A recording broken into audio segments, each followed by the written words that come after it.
Hello everyone, আসসালামু আলাইকুম। আমি হোসেন বোরান। আজকে আপনাদের যেটা দেখাতে চলেছি এই হচ্ছে আমাদের গোলচত্বরের গোলপার্কের ঠায়। অবশেষে আমাদের গোলচত্বরের গোলপার্কের ঠায় কাজ চলতেছে, আপনারা দেখাবো। দেখেন আবার পূর্ণাঙ্গ রূপে ফিরে আসতেছে আমাদের গোলপার্ক। এখন আমি আমাদের গোলপার্কে উঠতেছি। গোলপার্কের ঠায় লাগানো চলতেছে।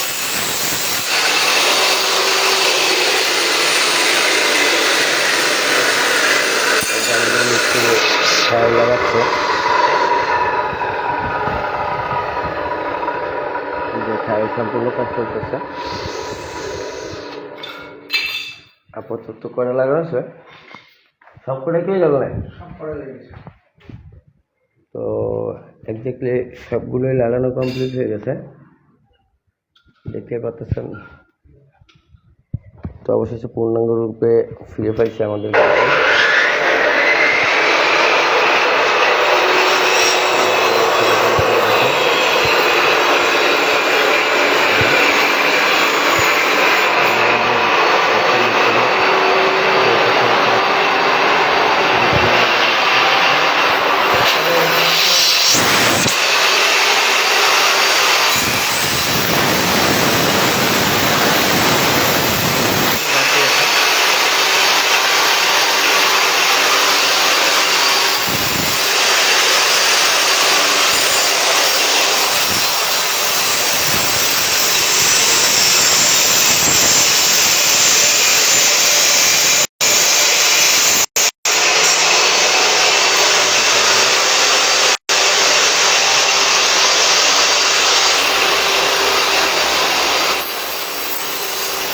গোল চত্বরে আমাদের যে কাঙ্ক্ষিত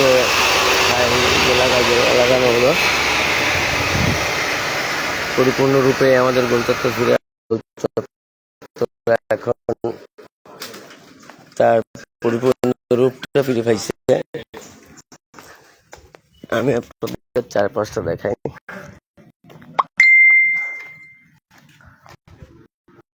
এসে মোল্লা হাসান বাপ্পু ভাইয়ের প্রচেষ্টায় আমাদের গোলপার্কটি হয়েছে। দেখেন এখনো পাইছে গোল চত্বর, এই যে দেখেন।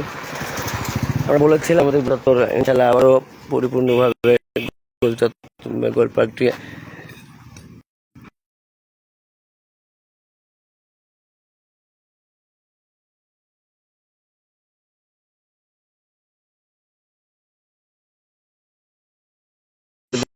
দেখেন। আমি গোল চত্বরের পরিপূর্ণরূপে দেখাই, যে উপরে যে অংশটা ছায়া লাগানো ছিল তাই এটা লাগানো হয়ে যাচ্ছে অলরেডি। আমি উপরে উঠে যে আপনাদের ইয়ে করে দিছে।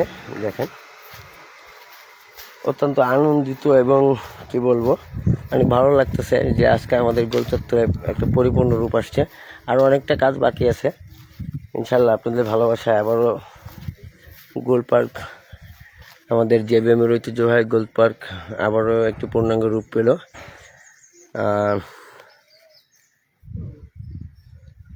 দেখেন অ্যাকচুয়ালি কিছু দুষ্কৃতিকারী আওয়ামী যুবলীগ ছাত্রলীগের আক্রমণে আমাদের গোল পার্কটাকে আক্রমণ করা হয়েছিল। আমরা বলেছিলাম যদি কখনো কোনো দিন ইনশাল্লাহ আমাদের ভালো সময় আসে আমরা আমাদের গোল পার্ককে পরিপূর্ণ রূপ দিব। তো চেষ্টা করছি আজকে। দেখেন টোটালি কমপ্লিট হয়ে গেছে, অল্প পরিমাণে কাজ বাকি আছে আর ভিতরেও কিছু কাজ বাকি আছে যেগুলো খুব দ্রুত হবে।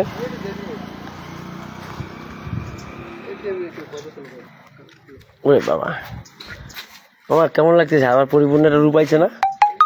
দেখো সব হয়ে যাবে, সব হয়ে যাবে ইনশাল্লাহ। ইনশাল্লাহ আমরা অনেক চেষ্টার উপর সফল হয়েছি। অনেক আনন্দিত লাগতেছে অ্যাকচুয়ালি যে আমাদের গোল পার্কের সেই দৃশ্যটা আবার দৃশ্যমান হয়েছে। এখন অ্যাকচুয়ালি অনেক কাজ বাকি আছে, সেগুলো ইনশাল্লাহ করা হবে। তবে আপনাদের যতটুকু হয়েছে ততটুকু দেখানোর চেষ্টা করলাম। আর সেই মানুষদের উদ্দেশ্যে বলবো যারা আমাদের এই স্বপ্নের গোল পার্ককে জেবিএম গোল পার্ককে ধ্বংসের জন্য উঠে পড়ে লেগেছিলেন, সে আওয়ামী দর্শকদের, আপনাদের কাছে আমাদের একটাই কথা, সেটা হচ্ছে আপনারা একটা গড়া জিনিসকে ধ্বংস করে দেন। আপনারা কি করে এগুলা পারেন? এগুলা গ্রামের একটা ঐতিহ্যবাহী জিনিস, যেখানে দেখেন আজকে কিন্তু এখানে পতাকা উড়ানো হচ্ছে, দেখছেন? এই যে আমাদের গোলপার্কের পাশেই বাংলাদেশের জাতীয় পতাকা উত্তোলন করা হয়েছে, আর পাশেই আমাদের আছে কবরস্থান। এটা হচ্ছে জেবিএম বাজারে অবস্থিত। আপনারা যদি কেউ কখনো আসতে চান দেখতে পারবেন। এটা হচ্ছে কিনা মনিরুল হাসান বাপ্পি ভাই, খুলনা জেলা বিএনপির সংগ্রামী সাধারণ সম্পাদক। তিনি যখন এই অঞ্চলের চেয়ারম্যান ছিলেন, তখন তার স্বপ্ন এবং এলাকার মানুষের স্বপ্ন বাস্তবায়নে তিনি একজন সফল উদ্যোক্তা হিসেবে এই কাজটি করেছিলেন। গ্রামের মানুষকে একটি বসার জায়গা করে দিয়েছিলেন, যেখানে গ্রামের মানুষদেরকে, গ্রামের মুরব্বীদেরকে, গ্রামের যারা মুরব্বী শ্রেণীর মানুষ আছে, যারা এই গ্রামের কি বলবো আমাদের অভিভাবক আছেন, তাদেরকে একটা বসার জায়গা করে দিয়েছিলেন, যে এখানে বসে সেই মুরব্বীরা তাদের বিচার কার্য থেকে শুরু করে আপনার ভালো ভালো কাজ এখানে বসেই সম্পাদন করতেন। বাট কিছু দুষ্কৃতিকারী তাদের প্রচেষ্টায় আমাদের সফলতায় ঈর্ষান্বিত হয়ে এই গোলচত্বরের উপর আঘাত আনে এবং গোলচত্বরকে ভেঙে তছনছ করে দেয়। তো আমরা ওয়াদাবদ্ধ ছিলাম, ওয়াদা করছিলাম যে যদি কখনো কোনোদিন আল্লাহ রাব্বুল আলামিন আমাদের উপর আমাদের সুযোগ দেয় এই গোলচত্বর করার, ইনশাল্লাহ আমরা সেটা করার চেষ্টা করব। তো আজকে দেখেন সেই গোলচত্বরটি পুনরায় রূপ নিয়েছে। অ্যাকচুয়ালি অনেক ভালো লাগতেছে যে আজকে আমাদের গোল পার্কের একটা পরিপূর্ণ রূপ আসছে, আর সম্পূর্ণ একটা রূপ আসছে। এই হচ্ছে আমাকে সেই নানা, যে নানা হাতের স্পেশাল চা মনিরুল হাসান বাপ্পি ভাই খাইতেন, আর ওই হচ্ছে সেই দোকানটা ডেভেলপ হয়েছে। এই হচ্ছে আমাদের নানা গোল পার্কে আবার সেই পরিপূর্ণ রূপে আইছে। খুব ভালো, খুব ভালো, আল্লাহর রহমতে দেখার মতো হচ্ছে না? খুবই সৌন্দর্য, আসলে খুবই সৌন্দর্য। আপনার খারাপ লাগতো না? আপনি এই জায়গায় বসে বসে আবার দেখতেন গোল পার্কটা নেই। এই দেশে আমার চেয়ে এত নরম লোক তার গোল পার্কটা নেই, আপনি এই জায়গায় যখন আবার চা বেচতেন, যখন বাপ্পি ভাই ছিল না, তখন আপনার খারাপ লাগতো না? আরে আল্লাহ, বুকের পরে সেই গোল পার্কটা সেরকম নেই, খারাপ লাগতো না? দোকান খুলতাম না আমি, সেটাই। তো অবশেষে অ্যাকচুয়ালি বলি, আমাদের নানা হচ্ছে আমাদের বাপ্পি ভাইকে প্রায় সময় চা খাওয়াইতেন, আর উনি এখানে দেখেন গোল চত্বরের যে পরিপূর্ণ রূপটা আপনাদের দেখাচ্ছি। খুব সুন্দর, খুব সুন্দর, দেখার মতো। অ্যাকচুয়ালি কি বলবো, এই অঞ্চলের মানুষের অতি পছন্দের একটি জায়গা গোল পার্ক। এখান থেকে আমাদের মাঠের খেলা দেখা যাইতো। আর ইনশাল্লাহ নেক্সট আমাদের কাজ হচ্ছে গেন, নেক্সট প্ল্যানে আমরা এগোবো হচ্ছে গেন আমাদের ক্লাব সংস্কারে। ইনশাল্লাহ অতি দ্রুতই দেখতে পারবেন যে আমাদের ক্লাব সংস্কার করা হচ্ছে মনিরুল হাসান বাপ্পি ভাইয়ের নির্দেশনায়। ইনশাল্লাহ আগামীতে আমাদের ক্লাবও দেখেন আমরা যেভাবে রেখে গিয়েছিলাম। অ্যাকচুয়ালি আমরা ওরা বলতো আমরা খারাপ, তো আমরা যেভাবে রেখে গিয়েছিলাম তার থেকে মানে তার থেকেও আরও খারাপ। আমরা শেখ হাসিনার দোসর যারা ছিল ওরা বলতো যে সব কিছুর উন্নয়ন হয়েছে, বাট আপনারা দেখেন যখন আওয়ামী সরকার ক্ষমতা গঠন করে, এই অঞ্চল থেকে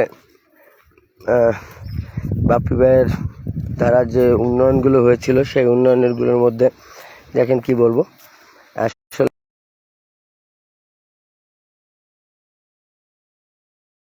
তো এক বারপোস্টার দেখেন, এই বারপোস্টার অবস্থা। জেবিএম এর ঐতিহ্যবাহী মাঠ, এই সেই জেবিএম ফুটবল মাঠ, যেখানে জানাজা থেকে শুরু করে বড় বড় খেলা, স্পোর্টস। আমার মনে হয় মনিরুল হাসান বাপ্পি ভাইয়ের ক্ষমতা যাওয়ার পর এই অঞ্চলের মানুষ একবারও এই ধরনের স্পোর্টস, অত বড় স্পোর্টস কখনো দিতে পারে নাই, ঐতিহ্যবাহী স্পোর্টস দিতে পারে নাই। তো আমরা আশাবাদী ইনশাল্লাহ মনিরুল হাসান বাপ্পি ভাইয়ের নির্দেশনায় ইনশাল্লাহ আবারও আগামীতে বড় ধরনের স্পোর্টস, সামাজিক যে অনুষ্ঠানগুলো সেটাও এখানে হবে। আরও আপনাদের দেখাই, এখানে এটা ছিল হচ্ছে গিয়ে আমাদের জেবিএম রাইজিং অ্যাসোসিয়েশনের ক্লাব। লাস্ট আপনারা দেখতে পারতেছেন 36তম 36তম, কি বলবো আর, বলতেও খারাপ লাগতেছে। যাই হোক, জানালাটা নাই, আরও যা ছিল তা তো খাই ফেলছে। এস এম হাবিবের দোসর। আর এইখানে দেখেন আপনাদের যে স্কুল বোর্ডটা ছিল সেই স্কুল বোর্ডটাও নাই। অ্যাকচুয়ালি আমাদের বলতে গেলে বলতে হয়, আমরা লাস্ট পর্যায়ে যেগুলো রেখে গিয়েছিলাম তার কিছুই নাই। উন্নয়নের ঢাক ঢোল বাজিয়ে বড় আকারে পুকুর চুরি করা যার কাজ ছিল। আজকে এসে জেবিএম রাইজিং অ্যাসোসিয়েশনের যে ক্লাবটা ছিল, এই ক্লাবে আমরা একটা সময় ছোটোবেলায় লুকায় লুকায় জানালার কাছে এসে দাঁড়াইতাম আর দাঁড়ায় দেখতাম আমাদের বড় ভাইয়েরা বিভিন্ন প্রকার ক্যারাম বোর্ড খেলতেছে, খেলাধুলার যে সামগ্রী ছিল সেগুলো নিয়ে নাড়াচাড়া করতো। এখানে একটা টিভি ছিল, আমার মনে হয় সম্ভবত এখানে একটা টিভি ছিল, প্রচণ্ড দুর্গন্ধ এখন। এখানে একটা টিভি ছিল, এখানে আমাদের বড় ভাইরা, আমার জানা মতো আমি ছোটোবেলায় দেখছি লিপন ভাইটাই দিয়া, কবির ভাই, লিপন ভাই, আমাদের অজি হালদার ভাই সহ, তারপরে আমাদের ফাবলু ভাইটাই দিয়ে, মানে আমাদের প্রজন্ম যতদূর দেখছি আমরা তখন তাদেরকে দেখতাম যে এই ক্লাবের পিছনে লেগে থাকতো, ক্লাবের উন্নয়নের জন্য, ক্লাবের কাজের জন্য। মোল্লা হাসান বাপ্পি ভাই একটা মানুষ। দেখেন আজকে আমি কি বলবো, আসলে বলতে খারাপ লাগে, নিজেদের ইজ্জতের ব্যাপার। এলাকার ক্লাবটা কীভাবে নষ্ট করে দিয়েছে দেখেন। ক্লাবের মধ্যে ঢুকলে এখন এখানে বাথরুম, এই সেই কত কিছু। দেখেন ওনারা কথার আগে কথার ঝলকানিতে ফটফট করে বলে যে উন্নয়ন করছে, উন্নয়ন করছে। আরে বেটা, উন্নয়ন করছি সেটা নাকি উন্নয়ন? আমরা এরকম রেখে গিয়েছিলাম? তো উন্নয়ন করলে তো এর থেকে ভালো হইতো, তাই না? এর থেকে ভালো হওয়ার কথা, বাট সব কিছু লুটে ফুটে খেয়ে কি বলবো আর। এই গ্রামের নাকি ওনারা অনেক উন্নয়ন করছে, আমি না দেখে পারলাম না। ওখানে বাথরুম করছে, এই দেখেন স্কুল, এটা ক্লাবেরই একটা অংশ, বাট স্কুল করে নিছে।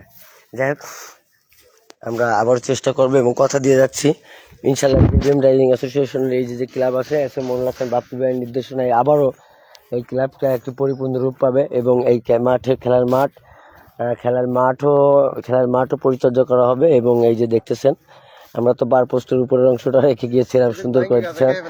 আমার মনে হয় এই অঞ্চলে যারা নেতৃত্ব দিত, এরা আপনারা কিছু গাঁজাখোর নেতৃত্ব দিত।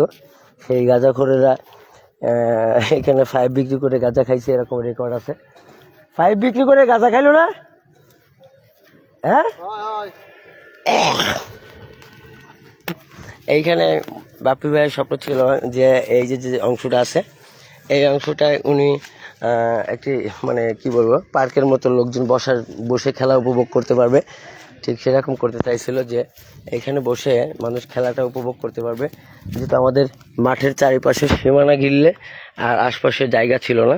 তো তার কারণে উনি আমাদের সামনে একদিন বলছিল যে এই পাশটা এরকম, ওনার স্বপ্ন ছিল যে করবে এখানে, যারা দর্শক থাকবে বা খেলার উপভোগ করবে তাদের জন্য বেঞ্চ আকারে তৈরি করবে আর ছোট ছোট পার্কের মতো করে সুন্দর করে একটা সাজাবে। যাই হোক, একটা ভালো প্ল্যান ছিল আর কি, বাট এখন তার কিছুই তো ওনারা এক্সট্রা করতে পারে নাই। আরও কি করছে কি আর বলবো, লুটে ফুটে খাইতে খাইতে কিছুই নাই।